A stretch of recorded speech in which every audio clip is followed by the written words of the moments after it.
So today we're going to be taking a look at a lomography film. It is the Lomochrome Purple, and if you can guess by the name, obviously it is a purple film. This film has actually been around for a while now, and it's actually one of lomography's best-selling films as well. And then in 2019, they decided to just, update the formula, update the whole thing, rebrand everything and kind of just brand it as this kind of new and improved film as compared to, the older formula that they had when it was first made. But essentially, this is an experimental film.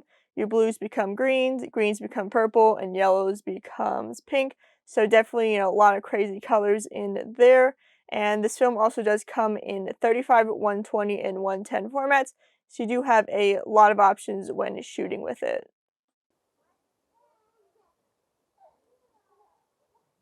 So this is actually my first time shooting lomography film, besides, 2 rolls of 110, but that doesn't really count because they're kind of, the only people left to still make 110 film.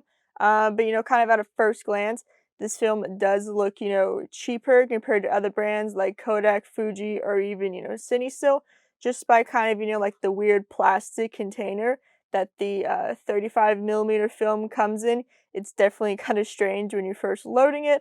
But other than that, the quality of it is okay. I didn't really have much issues when I was shooting with it. It was kind of just on the development side of it, where like my 120, the borders of it were very fogged, and then also some of the, frame counts of it were still in the shot for some reason, and then, just a lot of development marks on my film, more than usual, but, I think it just has to do with kind of, the special formula that, is required of this film. I think it just takes a little bit more development than I gave it.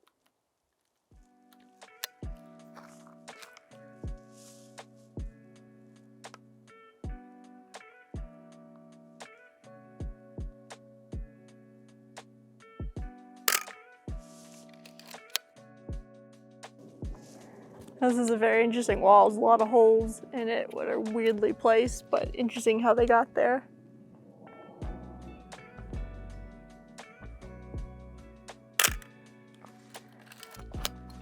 And then you just have this big random fucking hole right here. I feel like someone could live in there if they wanted to. I would not want to though.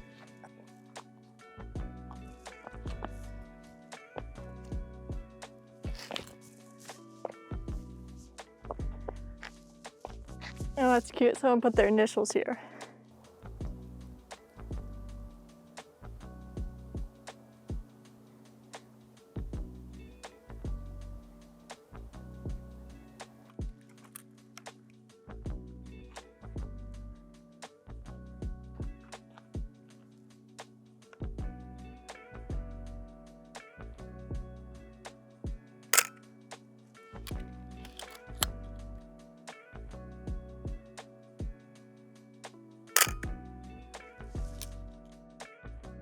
So something unique and kind of cool about this film is the ISO range of it. So the ISO, you have a range of 100 to 400 ISO. So that means you get to, choose exactly what ISO you want to be shooting at instead of, deciding, the film stock to decide for you. So, that is very cool because, people do like to shoot, some people like to shoot, a low ISO like 100, get the less amount of noise possible. And then some people like me like to shoot a high ISO, 400. So, I'm able to shoot overexposed and at a higher, aperture. So it kind of has a range in there for everybody, which I think is, very cool and unique in a film. So this film is actually very similar to what you can get with an infrared camera.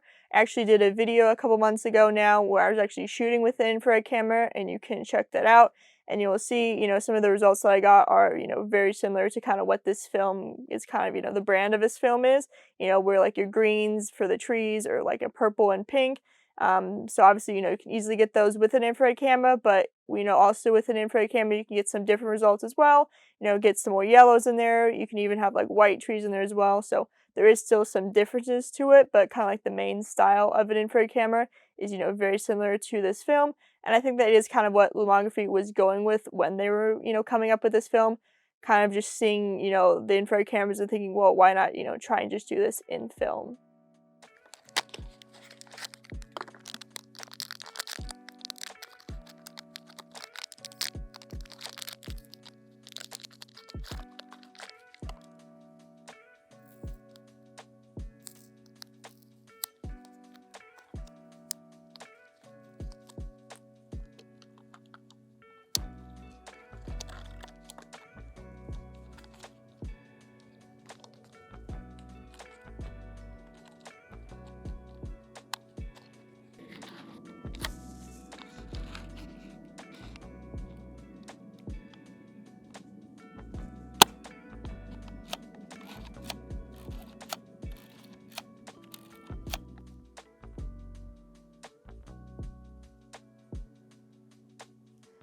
Alright, first shot on 120 here. Again, my ISO is 400, and we got a shutter speed of 120 and then f11. Again, I'm shooting overexposed, so that 400 really does come in handy for me.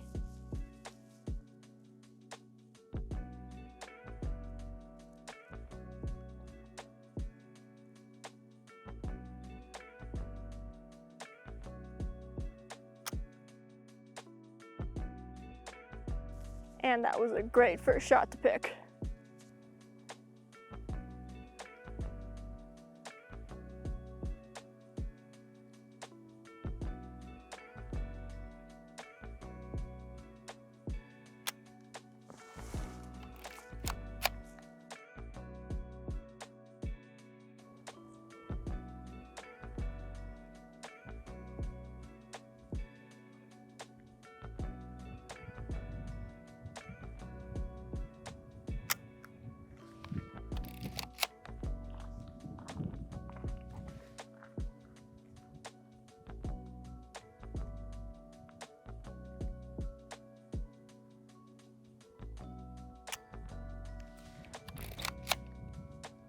It's crazy, you can see like a whole city up from here.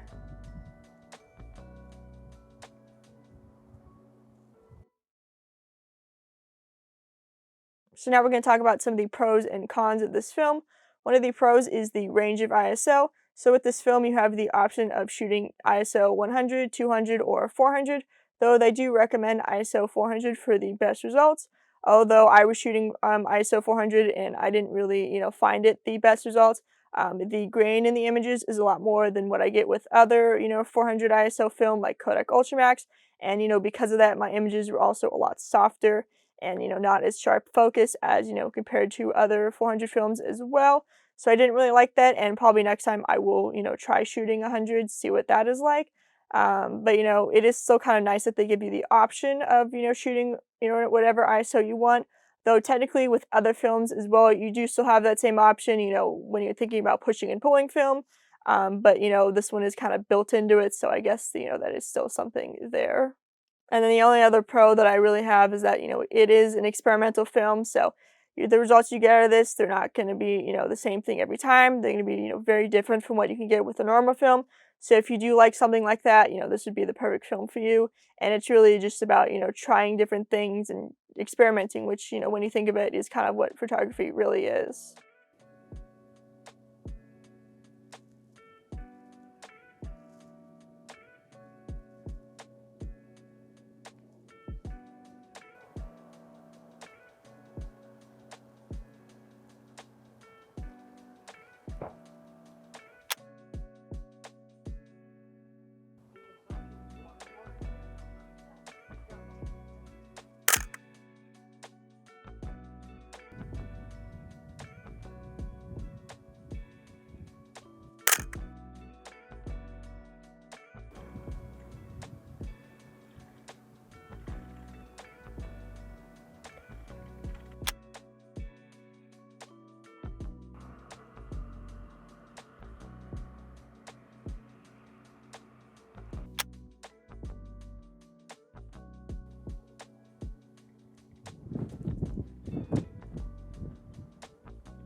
Now for the cons, there are a little bit more of these.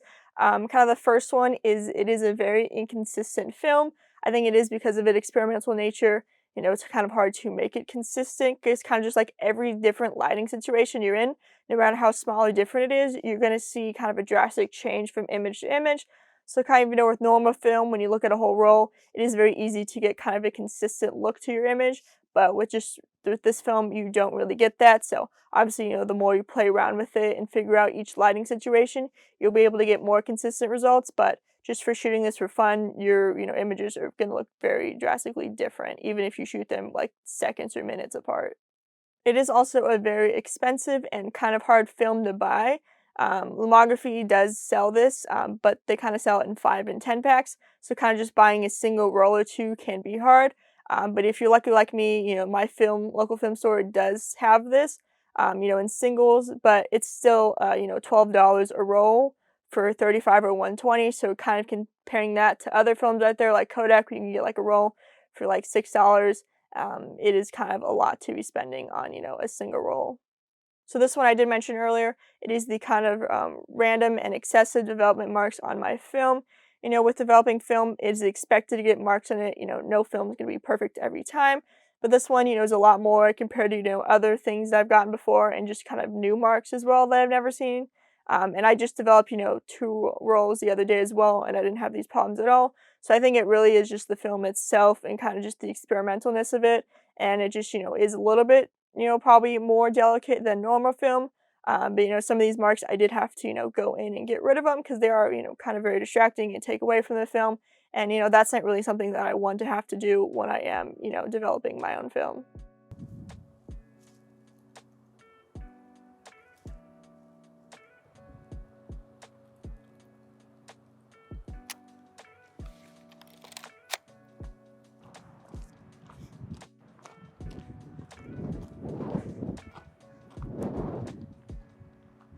Gotta always come prepared with a stool.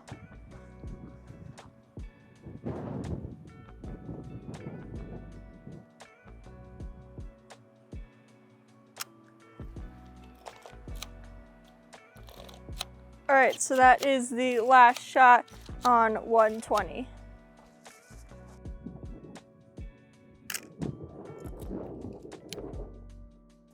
See, it's this moment right now where I wish I brought my 105 lens, then we could have zoomed in, but I did not think about it until this moment right now, which definitely the worst moment to be thinking that you should have brought a different lens.